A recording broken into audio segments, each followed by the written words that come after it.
is going to be pretty hard to do because it's such a personal album. Oh yeah. Any songs they play, you've got to remember, she's up there on stage singing these incredibly personal lyrics. Oh yeah. Live in that moment every goddamn night for the next 2 years. And again, and again, and again. Yes, I know exactly what you mean.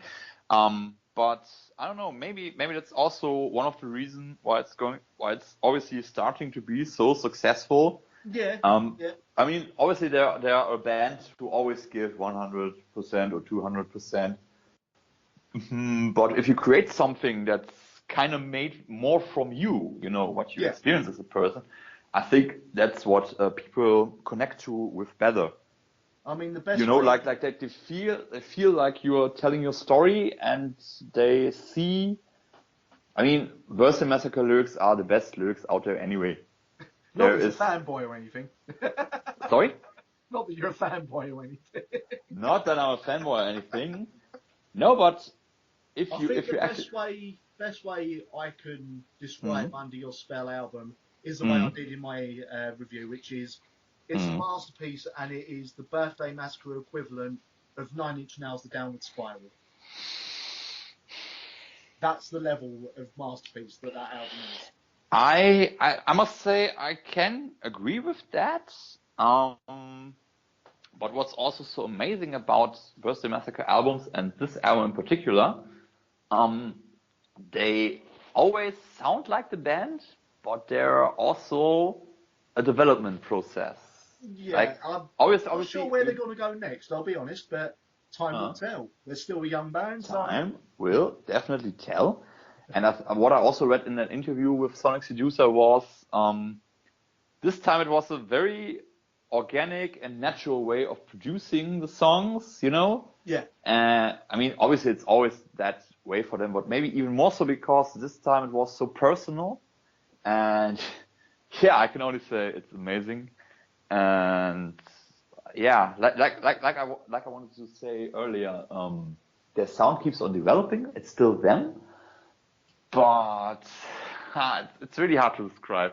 It's also so unique, you know? I think the best way we can put it is if you've not heard the Birthday Massacre, go listen to them. Go. Because the only way to describe you nailed their it. sound... You basically nailed it. Yeah, the best way to describe their sound is... what does the Birthday Massacre sound like? Like the Birthday Massacre. That's it. I mean, it's also so. Yeah, it's also so hard to categorize them. Yeah. You know, yeah. they're not really metal. They're not synth rock. They're not wave. They're everything. Goth, they're not. Nope. It's just basically if you like a little bit of 80s teen stuff, you don't mind synths. You like your slightly gothic lyrics, and you like your I suppose pretty heavy guitars on some songs. Oh yeah. Really enjoy Birthday Massacre. Definitely. Just don't be expecting growls or anything. We're talking proper singing all the way through, and also sing live. I think that's also the name is also a thing. People they expect a death metal band or whatnot, but they are not like that. They're a nice band. I was wearing my Birthday Massacre shirt yesterday because I was at my parents' house. I was at my parents' house overnight. Yeah. And okay. My mum come in and she went, where's the why they got why they were wearing bunny ears on the shirt? I just went, that's just part of the thing because obviously the rabbit is the logo, isn't it? And that will become a tattoo. I've decided that is my next tattoo. Awesome. And then I turned around and went, you probably like this band. Don't worry about the name. They're not a death metal band. I had Surprise! to say that outright. I was like, they're not even that heavy. You'll like them. Yeah. Actually, some one song to break the charts, really. Just get a bit of airplay, you know? Get it mainstream a bit. And I reckon that if one song can do that, they will get somewhere. They will get bigger and bigger. And definitely. I mean, they're on Billboard, for crying out loud. That's the first step. They're on alternative charts #1. Yeah. Dude. I know. That's gotta get some attention, really. It really has. It really has. It's strange how things come about, but we shall see. Fingers crossed. Indeed. We should probably get into a few bits of this music news as well now. Definitely. So, the band I'm has listening. become one of the bands that have become the bane of this podcast. Probably Linkin Park? No, maybe? The other one, Five Finger Death Punch. Five Finger Death Punch, okay. Over the last month, the singer has quit the band, come back into the band, quit the band again. Did he now? Today or yesterday or the last hour or last week? So that's the thing. Some of the band members said, "I'm really glad he's gone." He's apparently been told by people he's actually gone into rehab for some reason. Oh, really? Yeah. I don't know whether it's due to drink or drugs or whatever. Fair enough. Both, probably. It's both. But then they announced who his replacement for their upcoming tours are. Yes. Now, the replacement is a guy called Tommy Vext. Now, some of you may know this name, because if you are a Fear Factory follower like myself, you will have heard Dino Kazari's other band, Heresy. Now, when he first came out with that, Tommy Vext was the singer. Okay. Interesting. Now, he sung on their first album. The reason he didn't sing on any further albums is simply because he grew such an ego. They weren't even that big. That's the thing. Grew such an ego. Okay. And he started refusing to go on stage. Started refusing to play gigs. No. On the night of the gig. So then he got kicked out of that. Then he disappeared for a while. Then he's announced a Five Finger Death Punch singer. And looks him up. And apparently he's been in 4 other bands. They've all kicked him out for the same reason. You have to wonder, are Five Finger Death Punch now doing it on purpose just to create controversy, get in the news so people can think of them? Isn't that great? How do you say from out of the frying pan into the fire? Exactly. I mean, something of all like the that. goddamn people you could choose, the guy who's already proven himself to be incredibly unreliable. Oh man, I don't know. I think it's also, we always think like it's always the band's decision, but apparently also the label is involved, and maybe they could get him for cheap. I don't know, man. But I mean, Christ's sake, you know. But yeah, I reckon it'll last a week of touring before something goes wrong. But hopefully that won't be the case for you Five Finger Death Punch. Personally, I'm not a fan. I've listened to an album, didn't think much of it, and people put in the next Pantera. Have words with yourself. To be honest, I still haven't checked them out. I mean, the only thing I heard about them is like this drama thing you bring up here. But I don't know. I think someone mentioned if you heard one song, you know all of them. So pretty much. If basically think of very very generic. Sorry, American generic, yeah. Very very generic American heavy metal. That's pretty much what they are. Pantera without the song, I think, is the best way I can put it as well. So. Okay. Yeah. Then I mean, sometimes I think some bands do drama stuff like this on purpose, you know, to get attention. Like sometimes they say all publicity is good publicity. Yeah, that's how this has come across to me a bit, where it's like, oh, you know, he's left the band again. He probably turned out he did, and it was all crap just because they were having the issues with the label and couldn't release any new music or something. It's just in the public eye. But exactly, and it works apparently. Like this is the 3rd or 4th article you got about that stuff. Sorry? It's the 4th article or 6th article you got about this stuff? Something about this. It's just like every day it was, oh, he's back in the band. Oh, no, he's left again. Oh, he's back in the band again. Oh, he's left again. Yeah. It's just like, so that's how you get noticed, you know? It's like, I've never known a frontman who plays the hokey cokey so much with a band, you know? Jesus. He's in and out, he's in and out. In and out. It's like one big porno, basically. In and out. Yeah, and the money shot is now that he's at rehab. Oh yeah, maybe they can do a live video about his rehab, you know, or some documentary or whatnot. They probably will, because again, it'll keep them in public eye. But they've tested their fans' patience enough, I think, at the moment.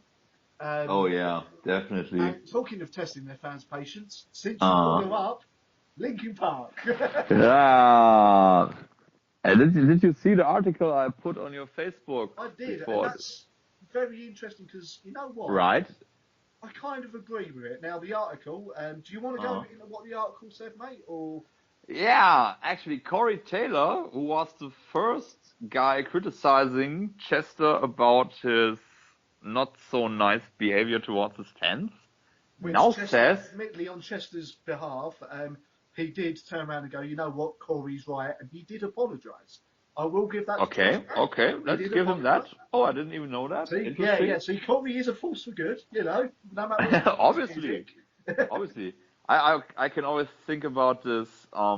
There's like a picture. It's like a meme, and there's like a baby, and it's all sleepy and in a good mood, held by Corey. And then there on the other side of the picture, there's Justin Bieber holding a baby, and he's crying his eyes out. And then the caption is, kids, they know true evil, you know? Yeah, so I was thinking about that. Yeah, so now Corey says, which is kind of like a 180-degree turnaround, that although Linkin Park have changed their sound, people should shut up about it because they took a risk, and people need to respect that they took a risk if they like their sound or not. See, now the way I read that isn't so much Corey defending them going pop, because let's face it, Corey did straight out say they have become a pop band now. So he's not saying they are a metal band. He is saying, look, you guys, you're pop.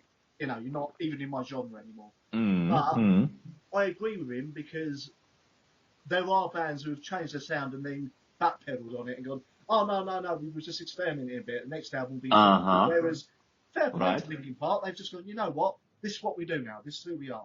And they've stuck by it. Good example of this being Suicide Silence. They went from being a kind of deathcore band, I think it was deathcore, to basically the Deftones, but not as good. It's the best way I can put it.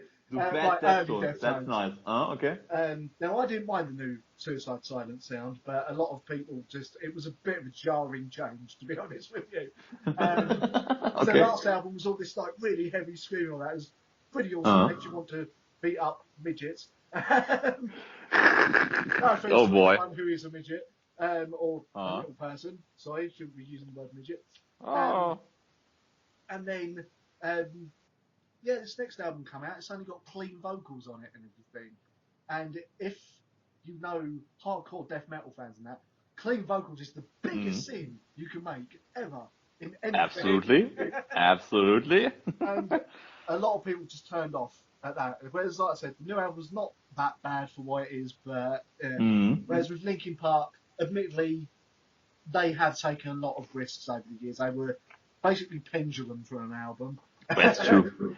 Yeah, but I gotta give Linkin Park, it's not even like a 180-degree turnaround overnight. No, they've always had that pop element. So right, and it became stronger over the years. And with each album, they became a little bit softer. I mean, we have bashed Linkin Park for it because none of us could have guessed they would have just gone, you know what, 180-degree, well, like 360 win pop. You know, no one was expecting that.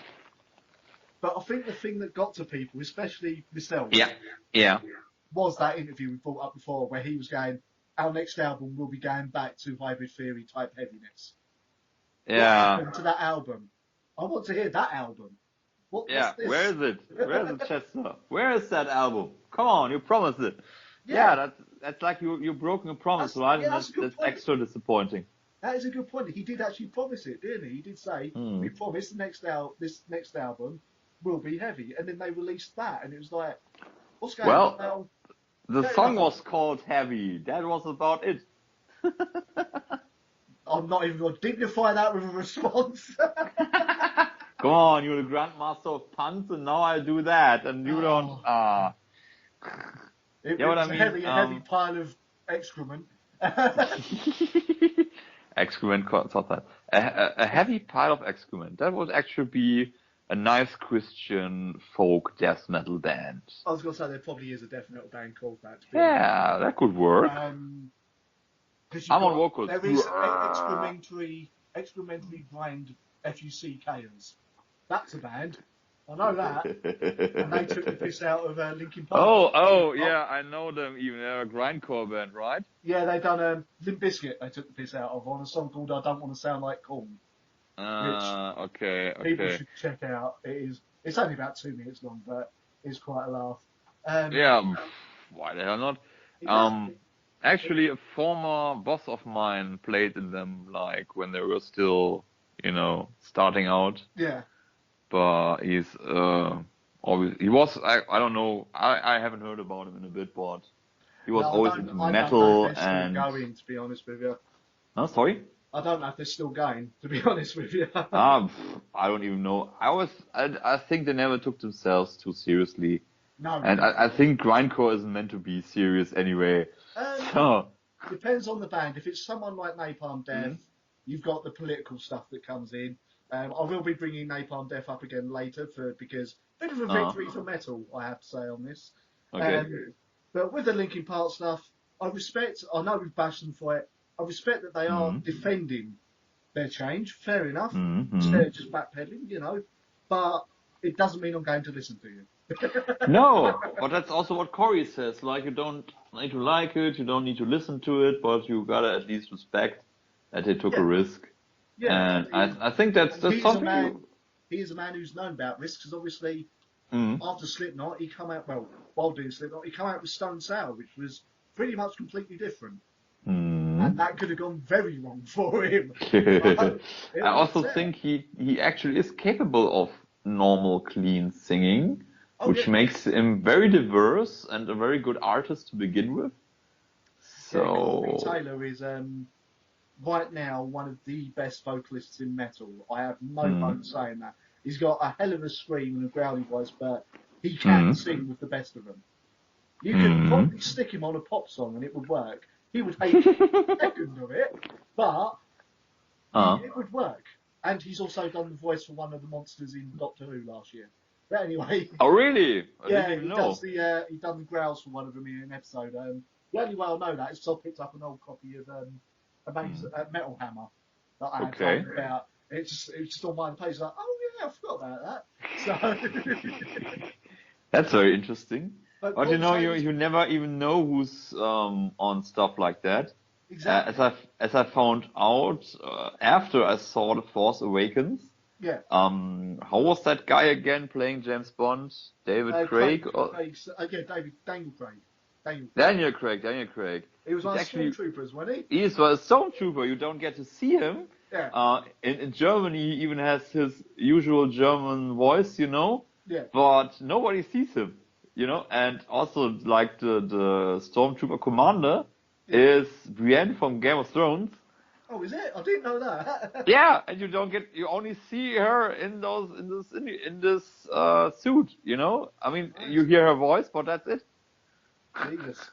There's probably more in there that they've not revealed yet. That's the thing. Yeah, maybe in the second movie she's gonna take off her helmet or something. Maybe. Maybe, but I mean, on the Corey Taylor thing, he's been in the news for another thing because of all people to start attacking Corey Taylor, Chad Kroeger of Nickelback. Do you know about this?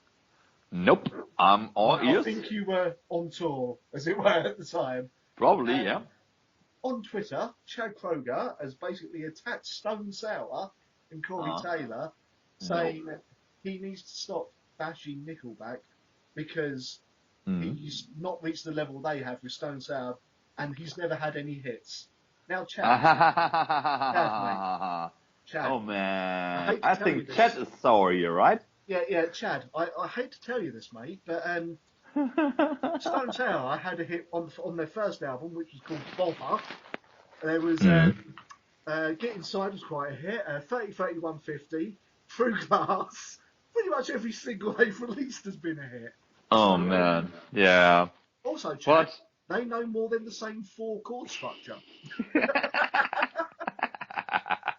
And not every song of them is the same re-release of the same song, right? Exactly. And the other thing is, Mr. Kroeger, why attack one of the nicest and most interesting and liked people in metal right now? I have no idea. To get attention. There you go again. Oh, It's any kind of publicity is good publicity. Yeah, all this has happened around the time that Nickelback have released a new album. So right. So we actually got to look up when he married Avril Lavigne. Maybe it was around the Nickelback album release too, right? It was a few years ago. Yeah, it was the Avril Lavigne thing, and then she dumped him, if I remember rightly. So. I think it was both of them. I think it was on and off, and yeah, I don't know. I don't know. She's better off without him. Also, she's now on the market for amazing blokes like us, right? Well, I wouldn't exactly say no, to be honest with you. You know. You would what? I wouldn't say no to Avril Lavigne. But she's even 2 years younger than you. Because she was born in 84. But the thing is, man, you know, it's Canadians again, isn't it? What are Canadians? We and our tiny Canadian super rock stars, right? We got quite a collection now. We got Chippy, we got Cobra, we got TV, Sky, Cobra. we got Avril. Amazing, actually. Oh, yeah, I forgot about Sky as well. Yeah, they're Canadian, aren't they? They're Canadian too, exactly. And one of my favourite bands and favourite singers is Devin Townsend, who is Canadian. So... Is he there? Is he now? Amazing. Yeah. See, all the good things come from Canada. But I got to break it down to you. Nickelback is from Canada too. Who is? Yep. Sorry, who's Canadian as well? Nickelback. Oh God, yeah, that's a black mark. That is. Yeah, I mean, how do you say? Exceptions confirm the rule, right? Yeah, that's true. I mean, the UK's come out with some real crap in metal over the years. So. I wouldn't say UK is the how can we say the capital country of metal anyway, but you guys invented punk and goth. We were. Back in the 70s. Okay. Yeah. Okay. There are quite a few bands from now. Now we dropped the ball and lost it down the sewer. But we're getting there. We're getting some good bands out again. You know, Spice Girls. Despite what people think, like Skin Dread, awesome band, even they're Welsh but still UK. Pretty Addicted, obviously. Fire. Sick. Who else? I'm trying to think. There's one band in particular I'm thinking of, and it's gone completely out of my goddamn head. Killing Joke is one. They've been around for like 40 years. How time flies, man. Oh, don't it just? Thing is, I've only been in for about 10 years because of my dad. Okay. Yeah, my dad introduced me to a lot of metal over the years, and I put him into Slipknot and Fear Factory, so, you know, it's all good. Oh, good dad. Driving along with my dad yesterday while he was bringing me home, he put on the best of Slipknot, very loud in the car. I was pretty happy about this. So I'm impressed. So am I. I always tried, actually, I got my dad into buying 2 Birthday Massacre albums, and he really enjoys them too. Excellent. But otherwise, we're just musically, we're light years apart from each other, so... Oh well. Yeah, see, I've got that with my dad because he likes Oasis and Coldplay, and I can't bleeding stand them. So. The thing is, I think Coldplay is like Nickelback. They're okay, but every song is basically the same. My problem with Coldplay is they've built a career off of ripping off one Radiohead song over and over again, and being the Radiohead fan that I am. That kind of irks me a bit. So. Yeah, okay, I know where you're coming from, yeah. It'd be like, it's like you with, and I don't want to wind you up here, but if I said the words Candy Brain. Oh boy. Funny thing is. Yeah, but I mean, if we compare those, Coldplay did at least kind of good creative rip-off, while Candy Brain just copied it, like, oh man. The thing is with Candy Brain, like the singer seems to be all right. The girl, the woman, I can't think of her name at the moment. She's on my friends list. Okay. She's got the new Birthday Massacre and she loves it. But in the comments, smart girl. The comments there was the guitarist going utter crap about the album. Yeah, he is jealous. He's the one who also claimed more than once on their band page that the Birthday Massacre nicked their sound. Yeah, just like, of course they Candy did. Rain formed about 4 years after Birthday Massacre released their first album. Later. Way later even, I think. Yeah. No, man, that guy's just... I mean, he's not even successful, so... Yeah, I don't like bashing unsigned bands. Candy Rain will get their sound going. And yeah, it might be a little bit derivative of Birthday Massacre in the end, but if you're going to have an influence, be influenced by some of the best. Yep, that's true though. He needs to dial in his ego a bit and realise it's not but an original sound. I think that's not going to happen. No, and that's... also the lyrics are crap. Back a little like, bit. I guess it's pop lyrics. And also, singer, did they change the singer like 2 times now? I don't know, man. Well, Candy Rain, that's always been the woman, as far as I know. Oh, it's the same? Okay. But they changed a few band members as well. They have changed band members. But they had split up about 4 times, or he said, the band's over, and then a week later they're saying about a new album. So, I think he's trying to Five Finger Death Punch. Yeah. I mean, everyone can do their thing. I try to get into them.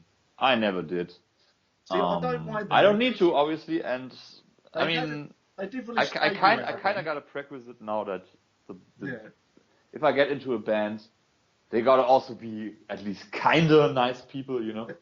Well, because I'm spoiled by the Birthday Massacre. Fine. It's just that guitarist. He's a bit, and because he's the one from the band, it's dragging the band down a bit. I did review their debut album a couple of years ago. It wasn't bad. It wasn't bad, but it was very, very, very heavy Birthday Massacre influence. Very. Yeah. So, you know. Oh well, it is what it is, man. On to something else. I know this is going to shock people. I know it is. But I'm trying to hold on to something. After 15, 16 years, Tool, that mythical band, Tool, have now said they're 90% there with a new album. 90%. It just might take another 15 years to get the other 10% done. Oh, man. Yeah. It's annoying because I love Tool, but if they leave it too long, that album's going to have to be something that just isn't physically capable of happening. So, I mean, seriously, even if you're Tool, how hard can it be to make an album? Like, there are bands who make an album every single year. I think the problem is with Tool is they're overanalyzing everything because they've now got that mythical status of having to be the band that come out with something unique and that. Oh man, I love Tool. Don't get me wrong, I love Tool, but it's like it's kind of getting ridiculous. Yeah, it's like Duke Nukem Forever, where that took 15 to 20 years to come out, and then it come out and it was average at best. Okay. So yeah, but I think maybe that's also like obviously if you're a musician, you're under a lot of pressure. Like you gotta fulfill expectations of a billion kinds of different people, and living under that pressure, maybe it's hard to have, be creative and get stuff done because all you have is the pressure and not this creative drive you had in the first place. Yeah. Because obviously, if you're more successful, the pressure rises and rises, and I don't know. We've seen more than one band sort of fall apart under that pressure. Absolutely. Going back to Corey Taylor, he's spoken about a new Slipknot album. Oh, cool. Now, I will admit, I used to be huge Slipknot fan. Loved the first 3 albums, still do. Then the 4th album come out. It was very dull for me. That last album didn't do much for me either, and they seem to have lost their hunger and their heaviness a bit to me. However, in a post that is slightly worryingly very similar to a certain post by the bloke from Linkin Park, he has said that the next album's going to be going back to a very heavy style that's going to be violent and uncomfortable. Now, okay, that sounds interesting. If Slipknot now release a bleeding pop album as well, I give up. Imagine that they're on stage and they got their masks and all, and people are like pumped up, and then it's Britney Spears coming on up on that, you know? Oh, dear. Admittedly, they have said that they're not going to be recording anything for 2 years because he's doing Stone Sour. But okay.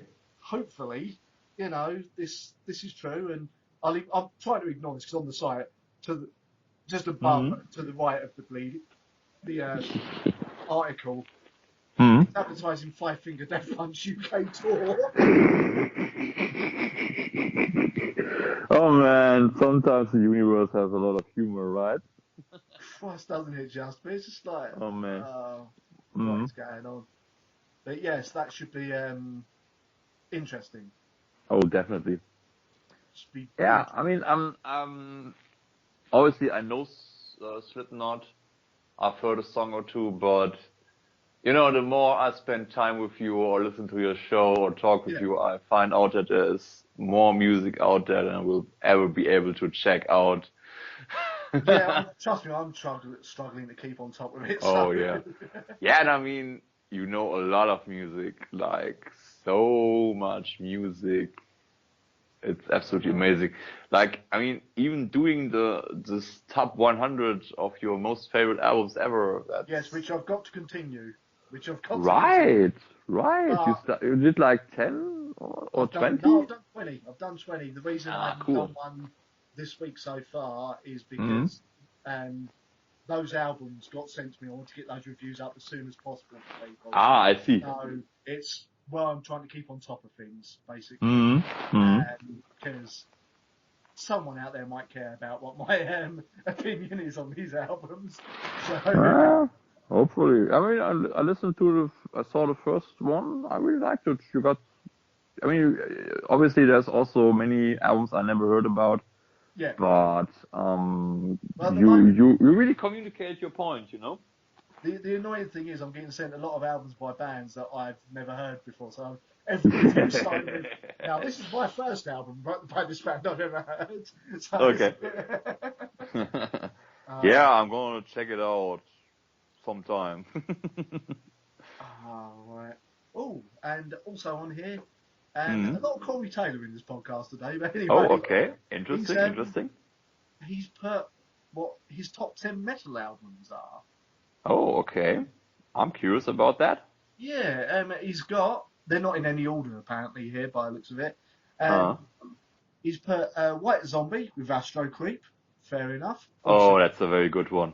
That is indeed. It took me a long time to get into it, to be honest with you, the White Zombie sound. It took me a time to even know it existed. Like, I was randomly watching YouTube videos, and of course, after you've seen your Dracula and your Super Beast, after a while there's White Zombie stuff popping up, and I think the first one I got was more Human than Human. Oh, the classic.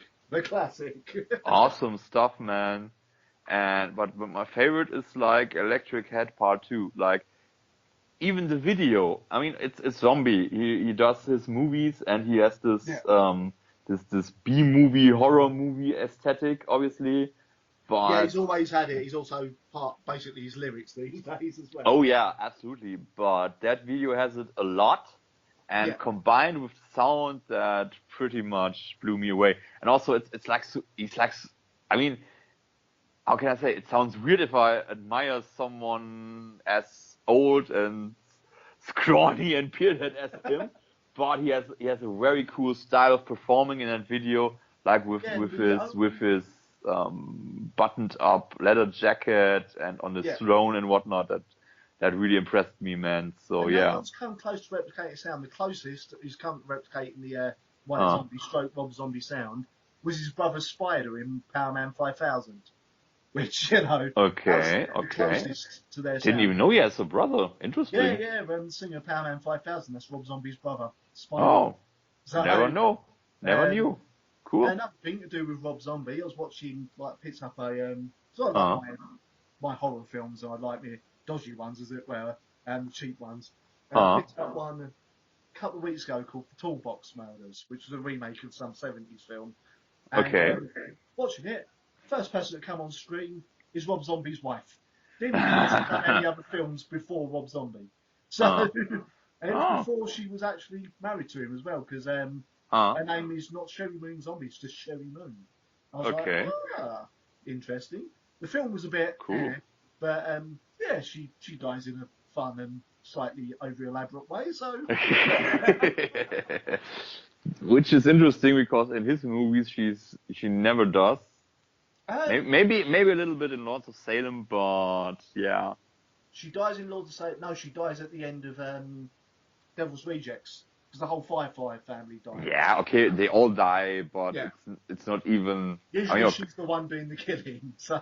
Exactly, and yeah, I think that also communicates how much he loves her and how much he respects her, in his Rob Zombie kind of way. But I think the good thing about Rob Zombie movies is like... he knows what he wants from it and he knows how to get it. That's what I like with his sort of films. That's a way of putting it. And what I also like is, usually movies work in certain kind of patterns, like the good guys always win, the bad guys always lose. You 100% know who is good, who is evil. What he does, he shows people more like they are.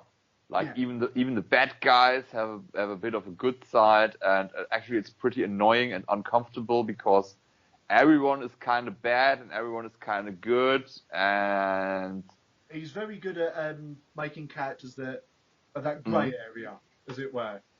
Absolutely.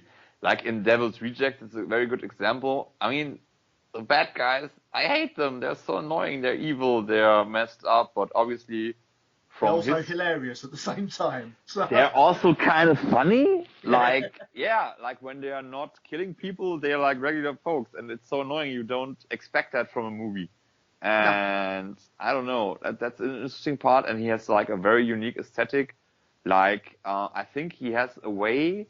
He has a very artsy picture language. Like metaphors and stuff. And combined with that, it's like so gritty and realistic. He's taken a lot of cues from the 70s exploitation films, I think is the best way to put it. Okay. Films like Texas Chainsaw Massacre. Very influenced by that. Yeah.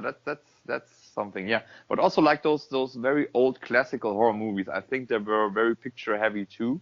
Yeah. Not that they were meant to be full of metaphors or artsy anyway, but he kind of forms that with those. So Lords of Salem. The images, right? Images of those become part of the story as well. Exactly. I think when I think about classical horror movies, the scarier parts were when there wasn't said much or explained, or when you just suddenly saw horrifying images, because I think the fear of the unknown is also something that gets horror clicking, Yeah. And he has a lot of that too. That's why Lords of Salem is also my favorite Rob Zombie movie.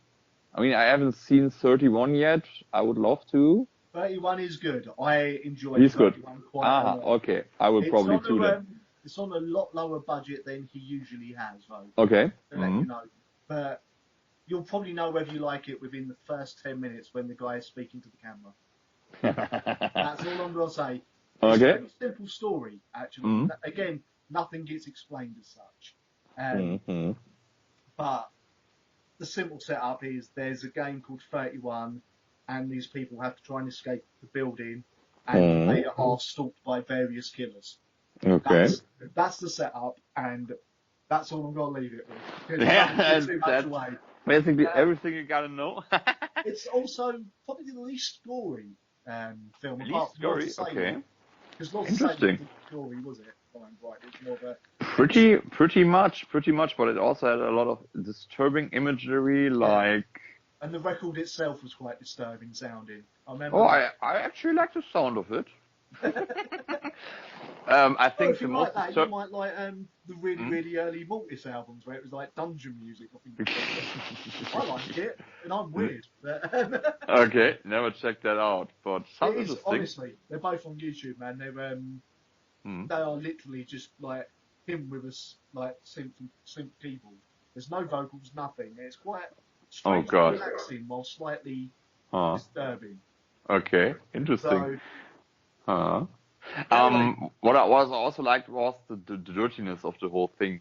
Like the witches were so dirty, and like this all the satanic stuff was absolutely dirty and gory, and it was like it was hidden in regular people in regular everyday situations, you know, and that was so interesting. But also the thing is, hidden in that was basically a story about a failing drug addict, you know? Yeah. Like, I mean, of course she has been on drugs, but like her colleague, he has been too, and he has become clean, and basically had some kind of relationship going on. But then after she's seduced by all that satanic stuff, it's kind of like, I mean, she also does drugs during that time, but I think it's basically all a big metaphor for falling back into old self-destructive habits like drug abuse. And I think Zombie also did drugs, you know, a while back. I think judging by the white zombie stuff, I'd say definitely. Yeah, but I think he's clean nowadays, so I think this movie was also his way of coming clean about that stuff with himself, you know? Yeah. And the imagery of the whole thing was amazing. Like again, nothing. It's not given a clear cut like ending either. It just ends. You're like, oh. Right, and even, and even after the everything is over and you see the credit roll, the story still kind of spins on.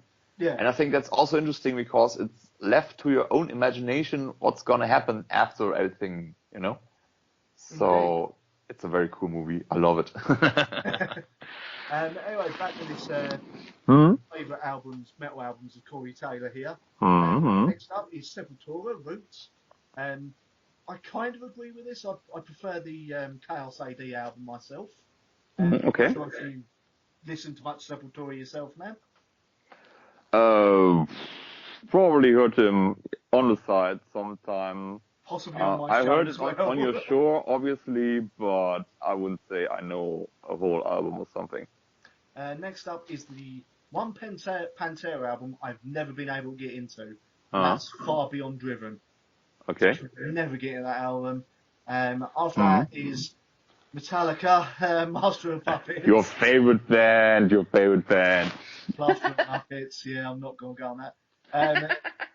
Next up, Metal Church, The Dark. I've never listened to Metal Church. Probably sing to some people listening.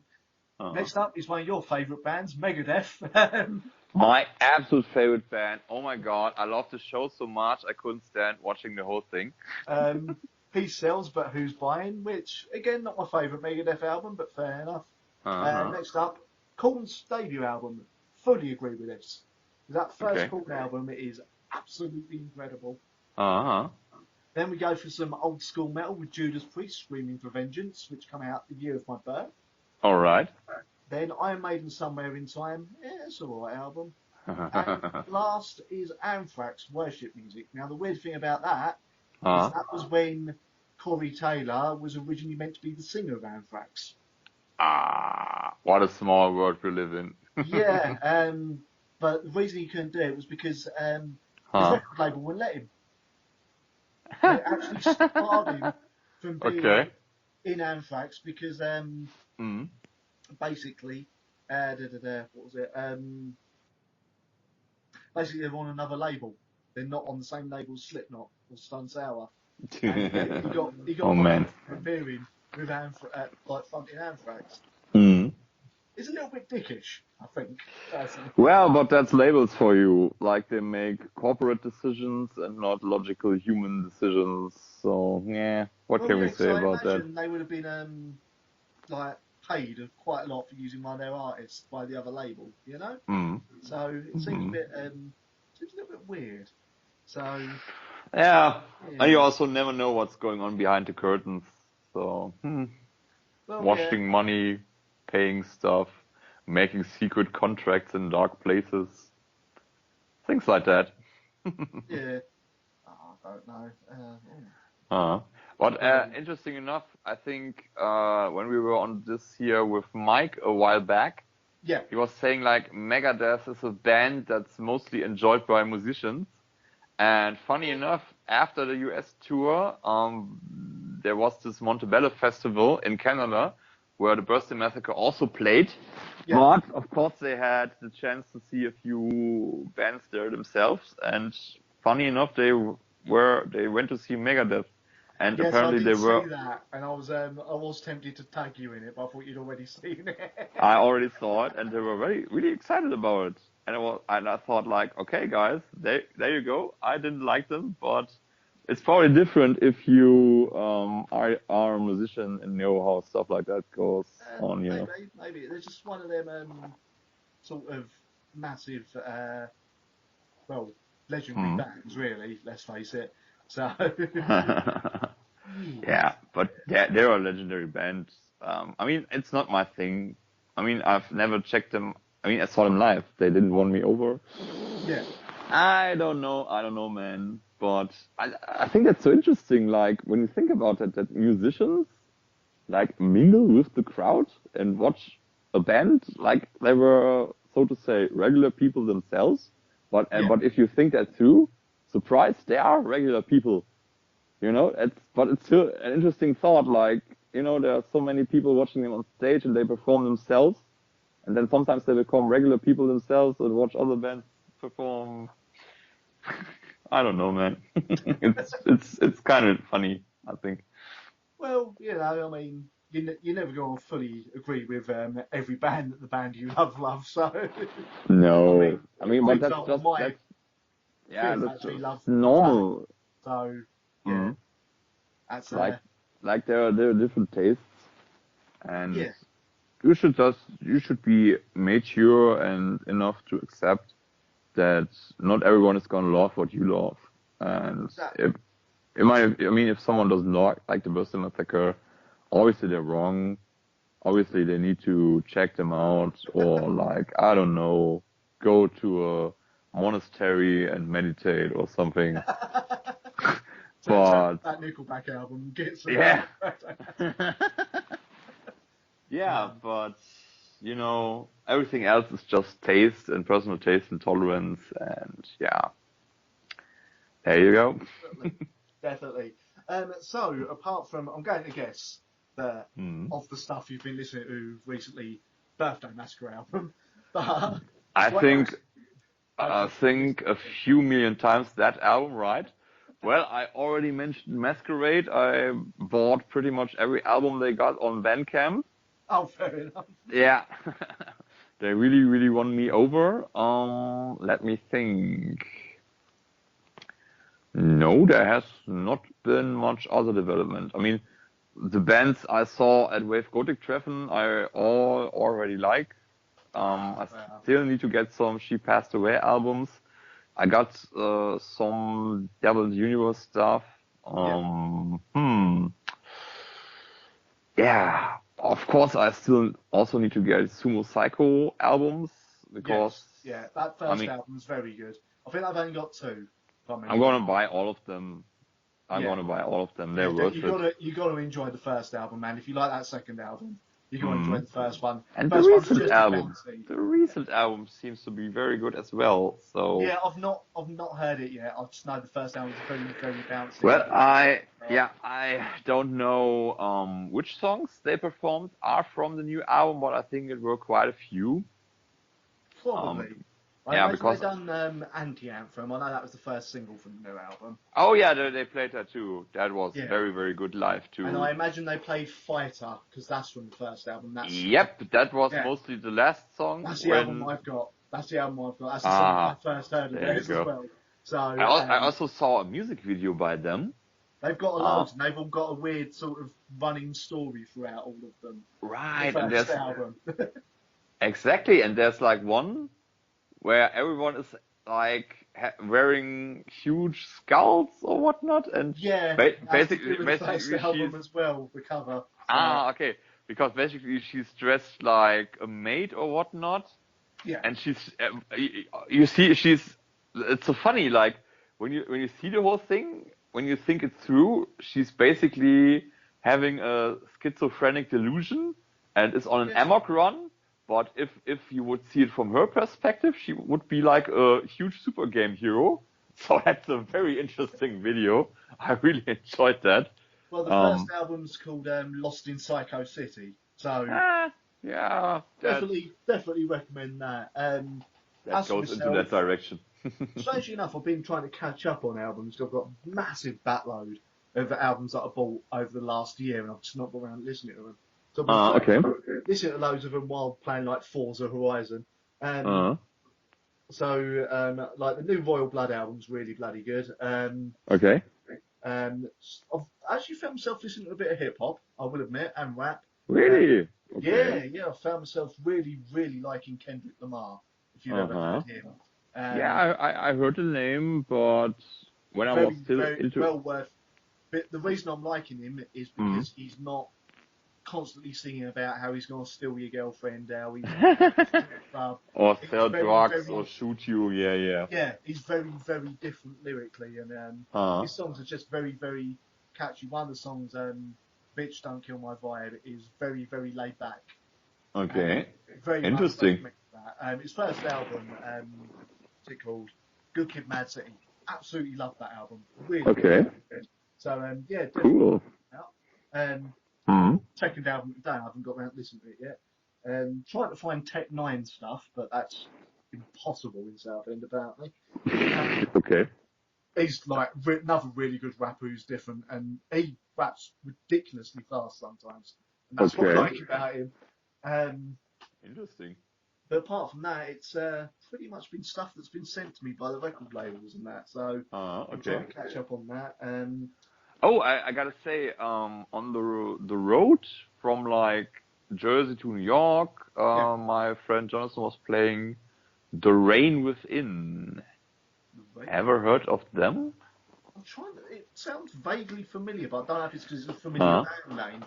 I would say they're like a synth pop band, so to say. It sounds like very 80s, very synth heavy, obviously. Yeah. Surprisingly, the guy also sings. Like mostly when you got synth 80s stuff, there's only the music, but he sings. It works very good. But the vocals are not, the main focus. Like, of course, there's many synth stuff going on, and some songs are like where it's always singing, but it's also always drifting a bit in the background. Yeah. It's very 80s, obviously, but also sounding kind of modern. And when you see my vlog, you will see a few scenes where I just film the road going by, and this music playing, and it feels like you're in your own 80s video game. That is actually kind of cool. So I haven't checked them out any further, but they really caught my ear, so to say, and I think they're worth checking out. Yeah, definitely. I think we'll have to. Well, let's start to bring this to a close a bit. And let's end with a bit of what our futures are for our channels. Now, you've obviously just edited your Wave Gothic Treffen video and my US tour vlog. Yep. So, what is the future for videos on the Attic Ghost channel? Actually, the fun thing about that tour, I got an instant camera, like Polaroid, like we used to have them in the 80s and 90s. Yeah, it was fun. It's an Instax camera. Obviously, nowadays, Polaroids are half the size, but that doesn't matter. It was cool taking a few pictures of, the people I went with, or trying to take a selfie, which is kind of hard if you don't see what you're doing. Yes. Yeah. You end up with like half your eye and most of the back. The thing is, I like one selfie I did with Candace, which is my good friend in America where I stayed. I got her, but not completely. I got my eye, and the flash basically turns her into a ghost. So but I think that's also a bit fun about the whole thing, about those instant pictures. Like, they aren't supposed to be perfect. No. Like, they are supposed to be a bit messed up anyway. So I think I will continue taking those, although the films are kind of expensive. Like, you pay $15 for 20 pictures, man. Yeah. Yeah, and my next video will be trying to mix the few pictures I took, with like little moving parts of those. I think it were like 12 or so, or I think 14 instant pictures. Like, kind of like doing some kind of moving scrapbook. That will be my next video, I think. That would be indeed interesting. Right. The other thing I was going to ask, actually, man. Now, obviously, we're waiting. Although someone in the Birthday Massacre group that you run has said they've already announced it, but I couldn't find it. If when they announce the UK tour, Birthday Massacre, will you be joining us over here for that tour? I don't know, man. As I heard, there will be some, I quote, quite a few German stops. I think money-wise, I don't think I can make it to the UK. Maybe I would try for 1 or 2 stops. Yeah. But there's also been a change in the situation with my UK friends. Like with some, I don't even know if we are still friends anymore. So yeah, that's also a factor, and money, and also the time I can take off. As I said to one of the band members, I mean, obviously I've been to the US, I've been following them around like everywhere, but if I can do a few shows in my own country, it will be easier and less expensive. So yeah. Have they actually played Germany that much then, near you, or? I have no idea. I have no idea where they're gonna be, but yeah, I mean, in Germany you can kind of easily travel with trains, Yeah. And obviously, how can I say, the cost of living is less than in the UK. Yeah. And I mean, I save one plane trip, and it's potentially way less expensive than going to the UK. But I also made a few friends in the UK. You are one of them, by the way, which I would like to see again. So mad man. Yeah. So yes, now I'll know who the hell you are. I was supposed to be freaking me the hell out. Yeah. So I don't know yet. Maybe London. If they do London, maybe I'll try London. But like I said, it's also a money factor, If it's London, I imagine it'll be at the same venue as last time. I imagine it'll be the Garage. Yep.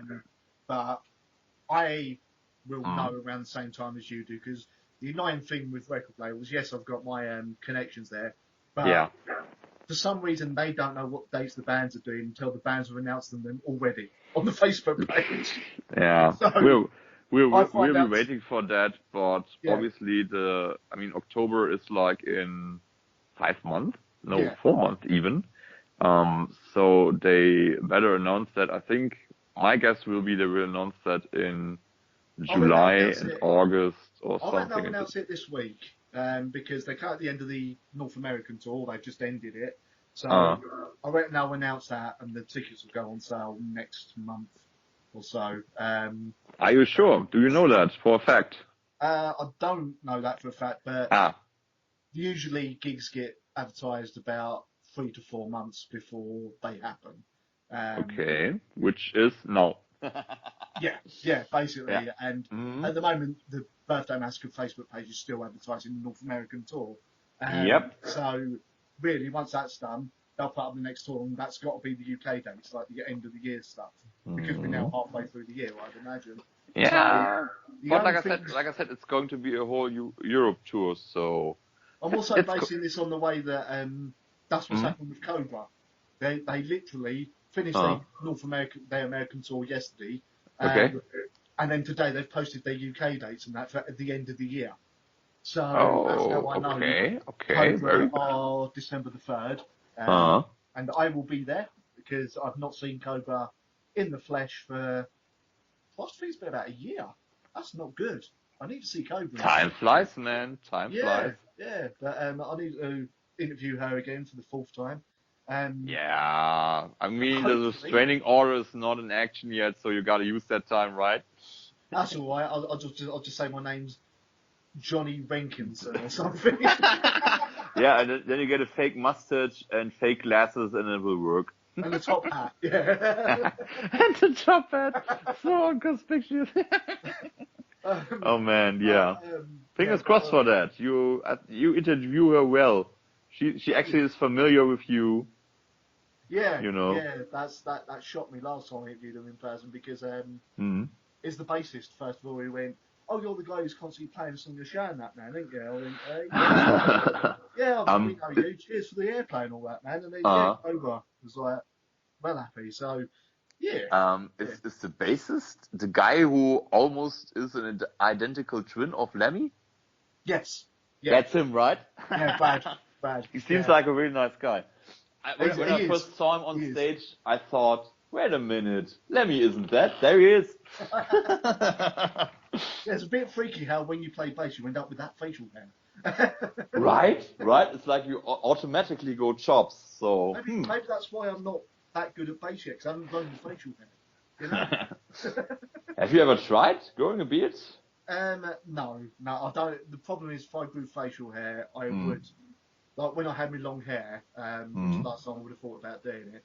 If I'd grown my facial hair then, I would have looked like Michael Ackerfeld out of Opeth. So, Okay. Well, I think baldness and a beard goes well. I mean, I'm in the process of losing my hair, so that's why I grew a beard. And see, if I suppose I could grow the beard, and then when people say, "Oh, like, are you gonna grow your hair back?" I'll go, "I have. I've just got my head on the upside down," you know. Yeah, like this picture you shared with me, where it looks like the guy sneezed and his mustache is on his chin now, right? Yeah. Yeah. I'm also a bit bummed that, I mean, I saw Masquerade at Wave Gothic Treffen, but how can I say? When you see a band for the first time and you see them again after checking them out and knowing you like them, it's different. And they're playing in Eastern Germany, but it's in the middle of the week and it's next week already, and it's far away in the middle of nowhere. And then they're playing in Paris on Friday, which is also far away and non-affordable for me. So, yeah. It's always the way, isn't it? You find a new band and they'll play near you when you've just spent your money. Yeah, elsewhere, right? But saying that, the only other things I've got to come up, we'll be going for that interview, hopefully, with Cobra. Waiting to hear what's happening with this Fear Factory album, because I know they're writing it. Hopefully it'll come out this year. Okay. But an interview I've had confirmed is Bill Lieb of Frontline Assembly at their nice, very nice. So that's coming up, and I don't know, I might have another interview with Ginger at some point because he's already said to me, like at the end of the interview I did, this isn't the actual interview. This was after I cut it off. He actually told me my recommendation to you is still interviewing Michelle from Disject the Membra. If they play the UK. They never will. I mean, I mean, never sounds so mean, but I don't think in the near future. But interviewing him would be interesting for the hell of it. I mean, it's a goth rock band from the end of the world who's been around since the 90s, and I think that alone is interesting. I think it'd have to be a case of another band brings them over as a support band or something. Hopefully, man. Probably. Mm-hmm. But I'm also going to be gunning once they announce UK dates for, and this could be where you hate me if I get it, with Alyssa of Arch Enemy. You will enjoy that. First question. Was that Agonist soft too? Come on, tell us. And then you're gonna be blacklisted by another label, but worth it. No. Yeah, but that would be a cool interview, I guess. My thought process. Sorry? Worries me how much you know my thought process. Well, you know, I think we're friends for a reason, you know. Yes, yeah, we're both mental. Yeah, obviously that's a prerequisite, but there are like some things we have a similar way of thinking, I guess. Yeah. Like the chronicle shyness. Unfortunately for the world. Yeah. Yeah, who knows? What I also got coming up, at the end of next month, I'm going to Amphi Festival. Right. Are you doing another vlog on that, or? Yeah, I will, definitely. Also gonna meet my friends David and Jonathan there. Also another friend from the UK. So, and my two friends from Russia.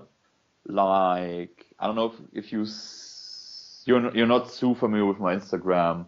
Like, there's I don't have an Instagram, that's why. I see. Like, there was like this one girl who made pretty professional pictures of the birthday massacre. Right. When they were at Amphi Festival the last time, 2015.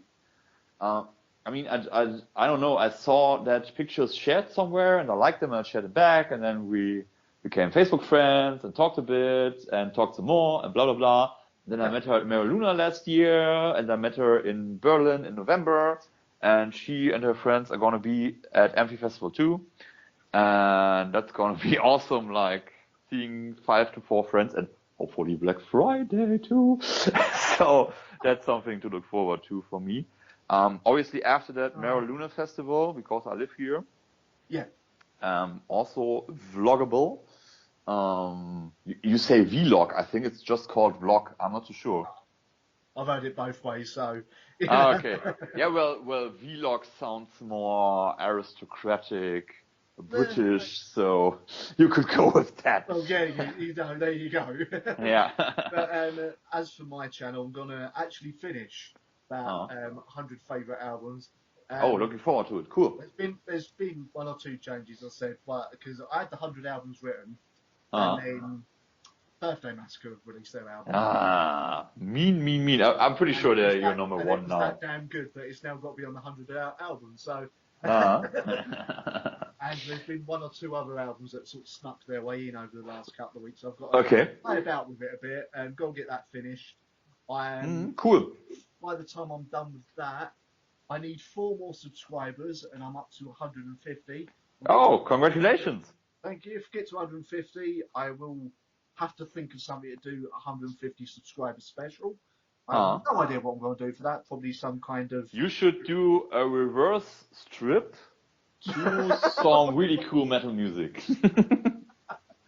Dear. Either that, or just do something like where vlog about my life or something. Your everyday life.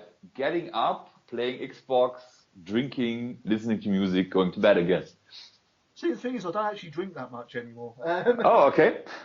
Because I'm skint.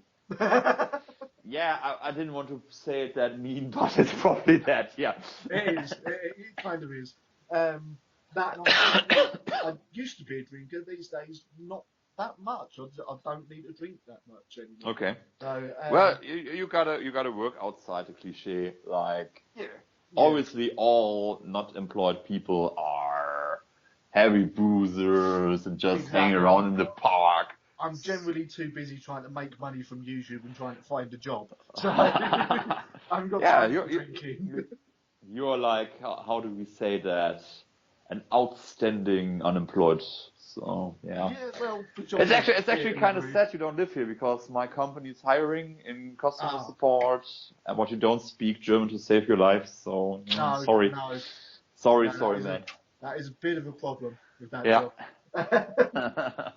The other thing I'm looking at doing is kind of, because there's a let's player. He's kind of a let's player.